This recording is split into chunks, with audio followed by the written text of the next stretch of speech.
welcome to Sonic Legacy, where we dive into the timeless tales and transformative tunes that have shaped generations. Recording in progress. Okay, we are on. All right, it's back. We're back. Andy, Gary, Alan, as people like to call him. It's like we've never left. It feels like we're still on. Look, I'm already tired of the island, and I'm already tired of my songs. So we're back. We're trying to finish this up. The task was 10, and it's harder than you think. So yeah, I'm gonna move to a different side of the island if you don't mind. Maybe if we all end up on the same island, we could eliminate some of this. So Gary, let's pick it back up where we left off. You were the next in line to give us the next one. So what do you got, buddy? Well, first I'm gonna make a swim for it. Oh, you're done. I'm swimming. See, I'm not leaving this cabana. I don't care what you guys say. All right, Andy. Let's go into some. This was. Without further ado. There, do it. Just do it. My first pick. I really want to pick what I think is in rock. This is one of those bands that I think is a fantastic band. I think a lot of people would agree they're a great band. I don't know that a lot of people would think of their first album as such a big, fantastic first album, but it is. I just don't think it comes to mind when you think about bands and first albums. But I had to pick their second album, so I was bouncing back and forth between the two, and I went with this one because I think there's a little bit more maturity to it. It's not all one note. I feel like the first album, it's got a couple songs that are different, but for the most part, it's all rock. And I picked Tesla. Ooh. Great Radio Controversy. And you get 13 songs out of this album. So it's a nice solid album. And I mean, I don't know what to say about Tesla. I know that you're a fan. I don't know about Alan. I'd like to hear what you guys have to say about it, but Love Song is included on this one. So got that lovely little musical interlude right before the song starts. I so love Tesla. I do. I struggle between the first one and this one, but ultimately I'm like, this is no, you made the right call. Yeah, this is a much better album overall. Songwriting wise, it's better. Oh man, God, this is such a good album. I don't have any Tesla. I couldn't because I couldn't pitch anything else off my list. That was my struggle with this. Sure. But God, that's such a good album. God, I love this album so much. It's so good. Alan, do you know this album? I do, and it's excellent. Yeah. It is. I mean, I remember playing. I remember being a DJ for and we would play. You'd play Love Song. It's kind of a hard one to dance, but people want to hear it. And then we had everything because in those days we didn't have. We bought the whole cassette. So you tossed it in, and I would listen to the whole thing, let it play. Everyone else is dancing. I got it in my earphones. It's really a good record or cassette, whatever. I think it's an excellent choice. I'm just looking at it, man. I mean, God, there's Hang so much. Tough, Lady Luck, Heaven's Lady Trail, Luck, yes. Be a Man, Lazy Days, Crazy Nights, Did It for the Money, Yesterday Is Gone, Making Magic, The Way It Is, Flight to Nowhere, Love Song, Paradise, and Party's Over. So many of these songs lived. This is when Gary and I were starting to hang out. Man, we were playing in a band. God, there's so many great memories with this album. And you could have even gone on the Psychotic Supper. Yeah, but I wouldn't have been mad about that. Yeah, that's a great album too. But I just think overall, I think, man, this one's it's so solid. It really is. No, this is a stupendous pick. I love this. I didn't think you would have picked a Tesla album, but I'm glad you did. It's so good. It makes me want to go listen to it. I mean, I'm just looking at the tracks. I'm like, same here. Yeah. I mean, The Way It Is such a good song. Paradise. I used to love we'd be in the car, me and Gary cruising around doing absolutely nothing with our lives. Much like now. And we would be, and we're still cranking Tesla. Gary, what is wrong with us? Are we in a time loop? Yes. I had a Tesla concert shirt on the other night, just walking around my house. Like, dude, I remember loving life wearing a Tesla shirt. I remember Bon Oh, Jovi, New shit. Jersey, and Tesla, the Great Radio Controversy on constant loop. And we're like driving, we're taking a driving trip, and we're just like, where are we going? I don't know. Let's go to Mammoth Cave. We It gotta go to doesn't Mammoth matter. Cave. We go to, we just drive other. But it was like these albums in constant rotation. Great time period. And man, I think the album still holds up. I just think it's great album. So Wow, I love that. That's okay. Good. I'm On happy to with that. thank you. Oh, where am I at? It's up to me now, huh? I'm gonna do something here that I don't think you guys. I think you would be surprised that I have this, that I love this album, but I think you'd be surprised that it's on my Island album. But there's a reason why, and I will explain. Neil Diamond's Ah, shit. Love on the Rocks. The Jazz Singer soundtrack, but I Yes, would not baby. be mad about that. Coming to America, baby. It is a soundtrack, though. That is good. My next pick is a soundtrack. These are Eddie and the Cruisers soundtrack by John Cafferty and the Beaver Brown Band. not surprised by that pick. It's a good pick too. So listen, I, as Alan said earlier, I have a love for this book, album, movie that's unnatural. Unnatural. I love this soundtrack because it's phenomenal. John Cafferty's music is just, it's one of those near perfect picks for a soundtrack. Like, it made sense. His voice, his tone, everything. But the reason I picked this, besides being great music, is when I'm listening to this album, which I do fairly often, I can visualize the movie as I'm listening to it, and that's a bonus for me. So like this one, actually, I get 2 for 1. When I put this in, it goes into On the Dark Side. I know I can visualize them playing it and writing it in Tender Years, and Season in Hell at the end. All this, it's the movie for me. Yeah. So and again, I have such a deep love of John Cafferty and the Beaver Brown Band. So. And again, at the end of the day, I do want this in my life. I always went on the dark side. Well, that's a great pick. Not on my list, but I understand why it's on yours, and I'm not surprised by it. And I'll just say that I do think we're gonna have to do a Flick Flops episode soon about Eddie and the Cruisers. I cannot wait. I mean, great movie too. And you're right. I mean, what a great sound and everything that marries to that concept of the movie. I mean, there's very few picks that actually match that well. There's one other one that I think is great, which we'll talk about some other time, but great pick. Alan? Thank you. I'm a fan. What did you think? What do you think? No, I think what a difficult thing it is to do, to have a soundtrack for a movie like that, where you're looking back. So it's the 1980s, but you're talking about a band that was like 60s. a little in the 60s, and you kind of get like a Springsteen-y sound a little bit. I mean, it's very New Jersey to me. But it works. And that could have been a disaster, you know? I mean, the music really works. It sounds like it was coming from that era, and then you're watching it in the 80s, but it's still kind of modern. I always love the piano, the opening line of that, the saxophone and Tender Years, but I love the piano, just that. Yeah. And I look, I know a little more than the average person does about this. The neat thing about that soundtrack is some of those songs were actually written before the movie. These were songs of John Cafferty's in his catalog that just happened to fit a film set in the 60s. It worked. Man, I'll tell you what, too. It's insane. I try to picture the movie without that particular soundtrack. And it doesn't work. It doesn't. I think that the soundtrack, the songs elevate that film to, much higher status than otherwise it probably would be. And the thing is, they were just a stumbled upon find.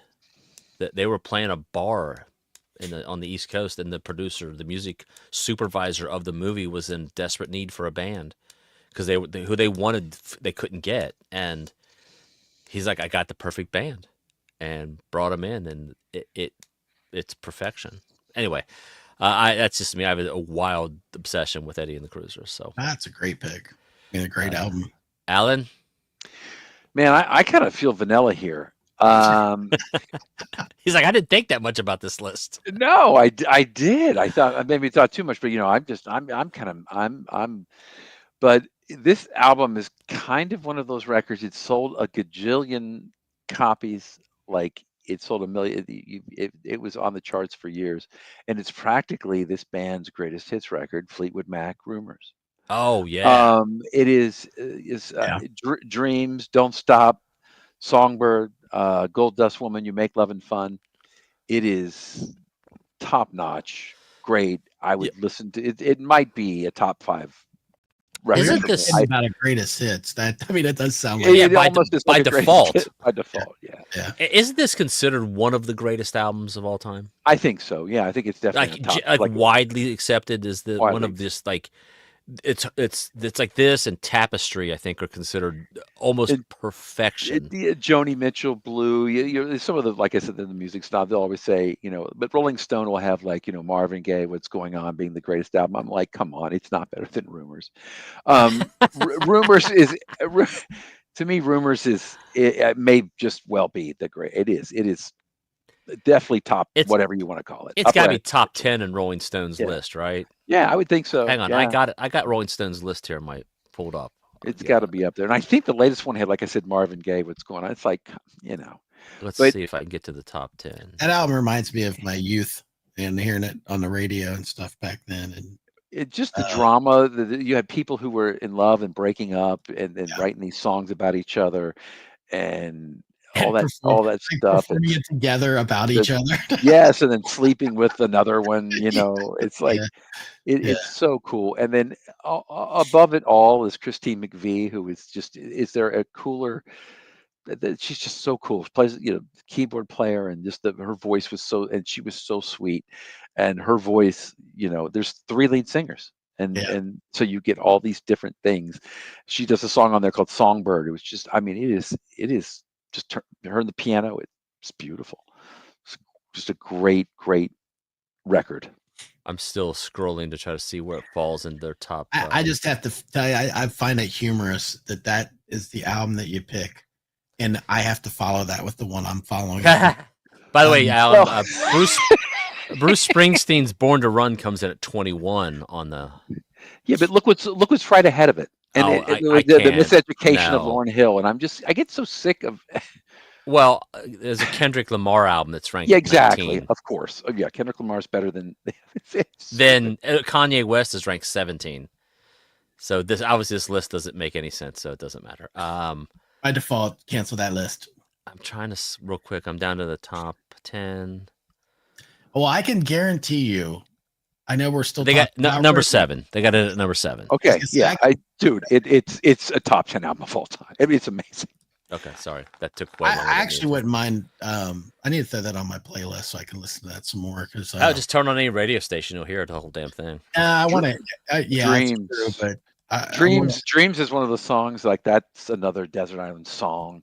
Yeah, Just, yeah. I mean, I'm not even a Fleetwood Mac guy, but that's like use respect. Like this is. Well, that's How did you why I wanna capture listen all to of it. this? Yeah. Yeah. All right, Gary.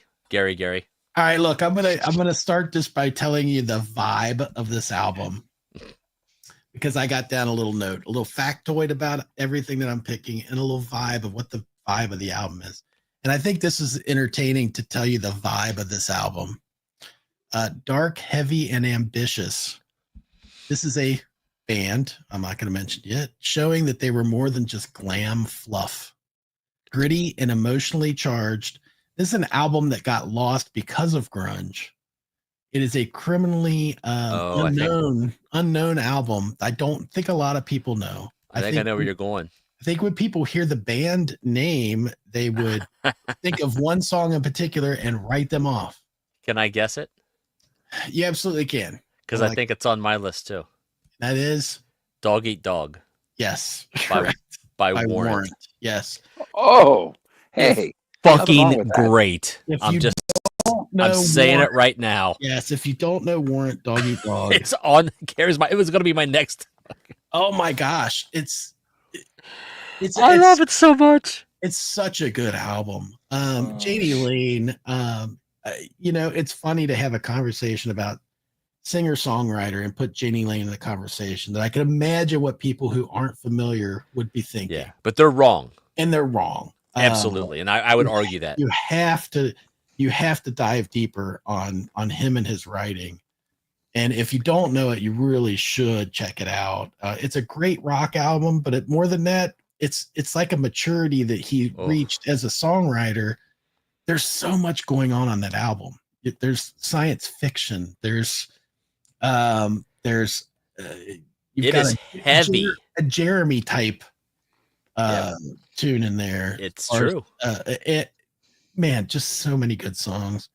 I wanted to pick Ultraphobic because there's a song in there that I really, really love. I know.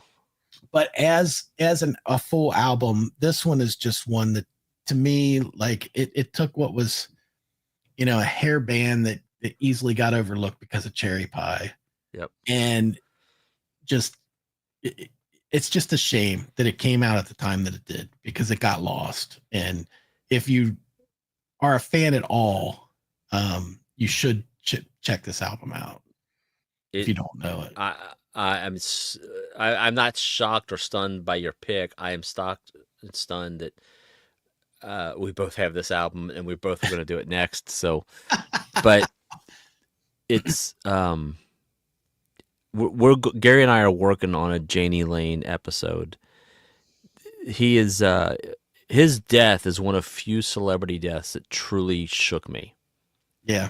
And saying that because of Gary was saying he was way more than Cherry Pie.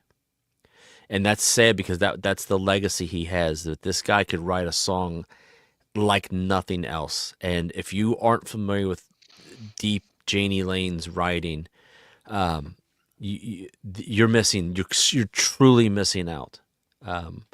I would tell you, over all the albums we've talked about so far, I would urge you to run to listen to Dog Eat Dog over everything, even the great Butch Walker and Mindcrime and Resurrection on my list. This album is so good. And I know a lot of the Deep Warrant fans will say Ultraphobic's better. No, not in my eyes. There's one song on that is, I think, the greatest thing Janie Lane's ever written. Yeah, for sure. But as an album, this album I would take any day of the week. I still put it in and listen to it, and I still am just like, holy shit. What happened that this album did not become huge? And sadly it's grunge, and I'm not picking on grunge. But Alan, if you don't know this album, put it in when you're working, and just it's gonna shock you a little bit. You're like, wow, this is really good. Like, surprisingly good. Great one for headphones too. If you there's some stereo stuff going on. Yeah. I love this so much. Yeah, we could stop now, and I'd be okay with it, never talking about anything else on this list. I mean that. I mean, I was like, I'm gonna blow Gary's mind when I say Dog Eat Dog. Son of a bitch. That means I got to pick something else. So it's to me, right? Yep. Well, I'm gonna write that down. Gary chose my album, Dog Eat Dog. So that's. Listen, guys. I don't know if I've mentioned Butch Walker before, but I'll say it again. He was in a band called the Marvelous Three prior to being who he is, the legend Butch Walker himself. Gary mentioned an album earlier that is pretty damn good. I chose a different Marvelous Three, Gary. I think I know which one. There's not many to choose from, but there's only 4 to choose from. I'm certain. I chose an album called Ready, Sex, Go. Yeah. Marvelous Three is so fucking good.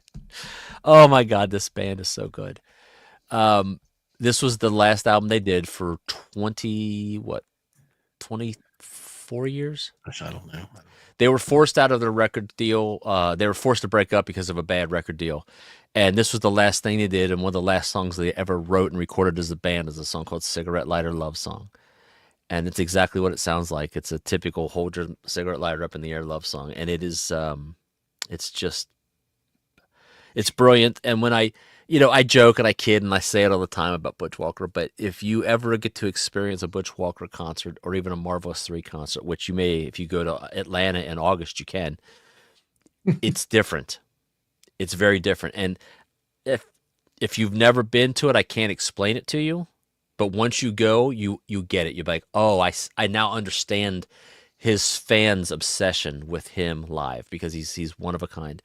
Yeah. But this album is just perfect. It's great. I don't know if I'd say it's better than Hey, but I wanted this album on my island. That album is I would almost put it as like arena rock. It's so Some of those good. songs are like you could hear that being in a huge arena. I can't reach my albums from here, but I was going to talk about it because I believe Grant Park is on that one. Am I Yes. right, Gary? Yes. And so Grant Park for me was the gateway drug to Butch Walker. And I'll always be forever grateful for that one song, let alone the entire catalog of his with Marvelous 3 and then his solo career. But Grant Park alone is on that album, and plus Cigarette Lighter Love Songs on that album. Sugar Buzz is on that album, which I fucking That's love. a great. I mean, it's hard to pick any of that. I stuff. just love any it. of the Butch, any of the Marvelous 3. It's hard to pick. It is. I gave you the reasons I picked mine, but I mean, I can't. I mean, yeah, can't deny this album. So anyway, awesome. Ready Sex Go is fucking phenomenal. Yep. Alan, did you want to mention Butch since you you haven't quite mentioned him as much as me and Gary, but no, the only I think, dude, and listen, their new album is great.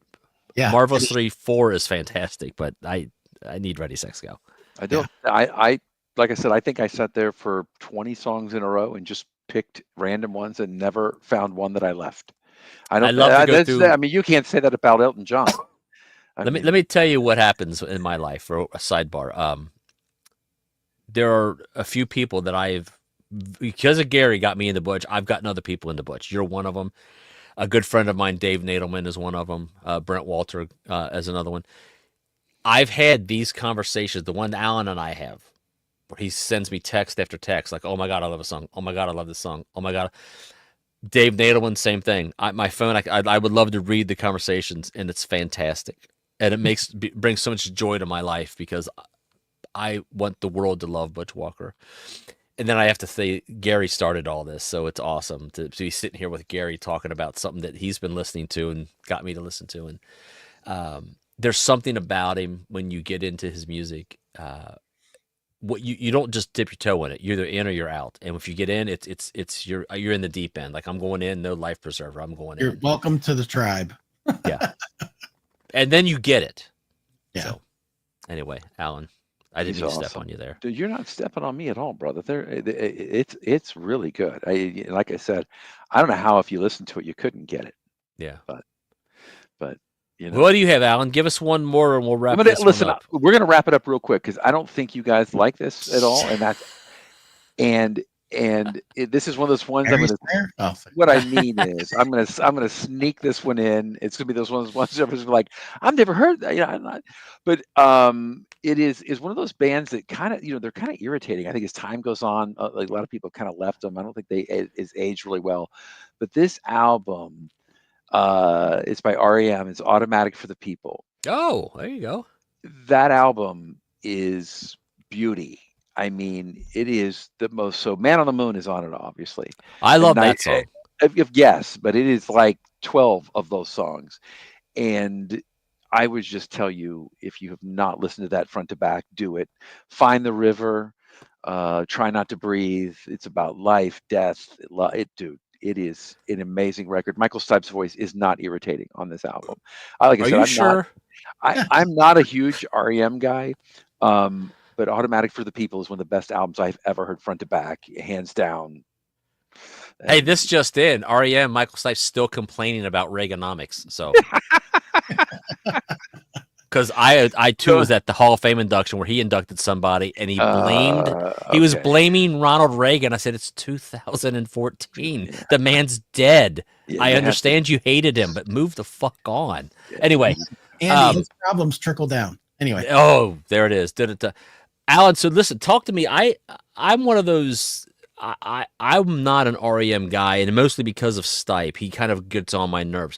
I will say this though: they've got a handful of songs that I truly do enjoy. I mean, I'm not ashamed to admit that. I just never sat and listened to an album of theirs because I can't get past his what's the word? Douchebaggery. Okay, is that the word, Gary? The voice actually, I mean, whether he's a douche, I mean, he kind of I'm just drones a kidding. little bit. No, he kind of it's a little irritating. And No, but I like Everybody Hurts. I like. I mean, I won't say I like Shiny Happy People. That's a little annoying. Everybody But Hurts is on this one. I like Orange Crush. You know. Yeah. Man in the Moon. I do like these songs, but I can't. I've never listened to them now because I get turned off by him. So Yeah. am I missing something? No, you're not missing anything. And Not at all. No, but to each his own. And like I said, I think it's bad taste to say, oh my God, I love this band and you're missing out on them. I do love a lot of the early stuff. It's very jangly pop. It's very alternative. It was kind of really awesome. Yeah, if you've never heard "Fall on Me," Yeah, I know that yeah, one. I mean, dear God, that is a beautiful tune. But like I said, "Automatic for the People" is just something just out of. I mean, if you're writing music, if you like words, if you like I said, "Find the River" or "Try Not to Breathe," just incredible songs. So if somebody wants to listen to REM, you would say start. I would go I with would this say, album. yeah, I would. Unless you just are into '80s, No, I'll listen to it. small label jangly pop, like alternative music. You would listen to their really early records. But "Automatic for the People" to me is the crown, and I mean it is the gem in the crown. It is. I like It is that. I mean, so good, and it doesn't sound like an REM record. I'll check it out just because of your recommendation. absolutely, yeah. I'm not afraid to listen to it. I just always, how you kind of shut them doors, and I don't like this guy because of that, and you just don't ever explore. But you kind of rob yourself, I think. I mean, Gary and I have done it with Springsteen for decades. We were turned off by everybody telling us how great he is. I'm like, shut the fuck up. And then one day, Thunder Road hits me like a ton of bricks, and I all of a sudden it makes sense to me. Now I'm like, I get it now. But you saw Thunder Road, like you heard Thunder Road as a cover, correct? I did. I didn't know it was. I didn't. I'm dumb. From the Listen. aforementioned No. Brian Vander Ark, or was it? That's Brian exactly who I thought Vander it was. Yeah, Brian. But isn't that cool that he could bring that to you? I was sitting there listening. I was like, God, this song is so good. And then he sings the chorus. I'm like, oh shit, it's Bruce Springsteen's song. God, I'm dumb. I will give you another thing that I had never heard, or I shouldn't say I'd never heard. I had never Thunder Road to me. I heard it. Melissa Etheridge brought it to me. Oh, I mean, the first time I heard it was like not the first time I heard it, but I heard it that way. That brought me to it. well, just we've talked. I know we're past that album song, but Yeah. you and I've talked about this. Thunder Road to me, I think, is one of the most best, greatest story songs I've ever heard in my life. It paints such a vivid picture of gritty New Jersey, young, honesty about, hey, you ain't that pretty, but you ain't half bad, to a girl he's trying to score with. That's what you move. That's the line you used, huh? Interesting. I've been doing it wrong my whole life. Anyway, REM, good deal, good pick. All right, well then that's it for this. We're going to wrap this up. We're going to end it on REM, and we'll come back. We got just one more to go, and we're going to do some quick fire shots on the next one. So thanks everybody. Tune in for the episode 5 of Alan.